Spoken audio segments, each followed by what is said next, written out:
Whoa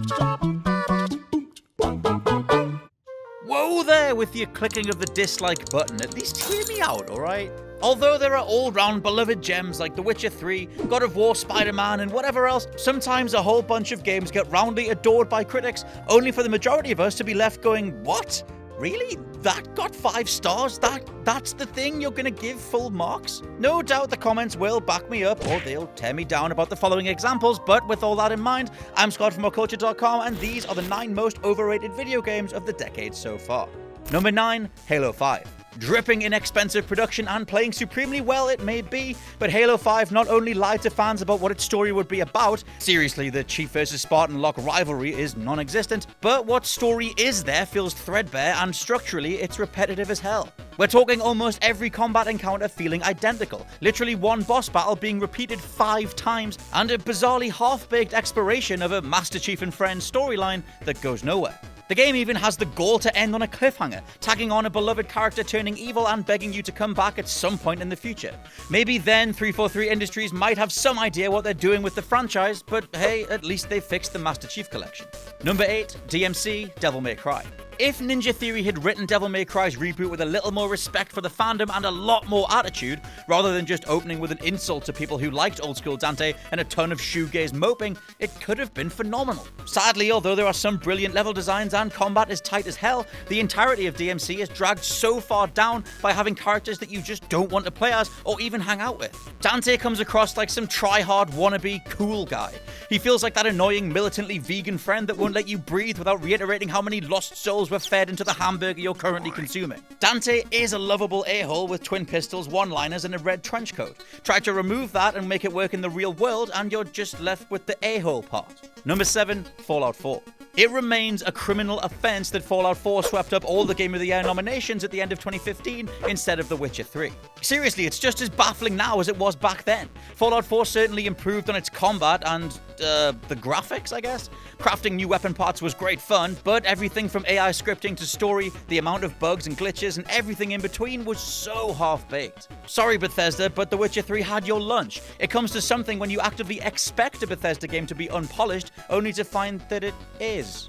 Number 6, What Remains of Edith Finch. I never thought What Remains of Edith Finch could hang with the Gone Homes or Firewatchers of this world. While its story aims to be a heartwarming reminder of just how to live your life regardless of whichever fatalistic machinations might drag you down or get in the way, this doesn't come through until the very end. Yes, there's a fantastic daydream sequence where half the controller gets taken up with sailing and tomb wandering, but the overall feeling of Edith Finch is way too rooted in moroseness, its scenes of dying babies and young lives lost, never landing in a way that actually teaches you a life lesson you'll want to take forward. Number 5, Batman Arkham City. Here's a contentious opinion. Batman Arkham Asylum was the best of the trilogy and still is because the series' strengths lie in linear design. Arkham City always felt like something of a misnomer, a game looking to sequelize one of the most intense and playable superhero titles of all time by spacing everything out and including a number of ultimately pointless random fights. The world itself isn't especially fun or even great to look at, and the structure of Arkham City is go to place, enjoy detailed level littered with great characters and dialogue, then move on. It's literally Arkham Asylum if you sliced up the more authored content and scattered it across a much larger environment. There's also the story stuff with Doctor Strange knowing Batman's identity not really going anywhere, and a notably weird beat where Batman chooses Talia al Ghul over saving Gotham. I honestly could go on, but I'd like to open this up to the comments. Let me know where you stand on the Arkham trilogy as a trilogy and the differences between Asylum's appeal versus Arkham City's. Number 4, God of War 3. In God of War 3, Sony debuted the finest graphics seen yet on the PS3, but underneath all that bluster was a character and core narrative that was positively postal aping in its execution. Not to mention, combat was still relying nigh on entirely on that same square-square triangle combo we'd been using for 5 years. From the overblown, brain-ripping fatality-style special moves to more worrying things like Kratos lobbing a woman into a gear mechanism to stop it working, or sleeping with a prisoner's wife only to kill her and him later on, God of War 3 had a blackened soul. Thankfully, it's one that Sony Santa Monica eventually recognized, and that's what made the 2018 reboot so phenomenal. Number 3, L.A. Noire. Team Bondi's aspirations are certainly to be cherished, but when you have an entire game hanging on facial recognition and the nuances of conversation, the gameplay frameworks that prop that up have to be exemplary. Sadly, in terms of gameplay, whenever you were breaking suspects, you might end up with a whole bunch of items that would totally do the job, yet the game insists on one, playing a really annoying sound effect whenever you got it wrong. I want a mouthpiece. It ended up boiling down the detective work to simple pick this, ignore this mechanics, and that was ultimately just a massive letdown. And of course, on top of that, there was Cole Phelps. Actor Aaron Stanton played Phelps brilliantly, but he was coded in a way that made him borderline psychopathic.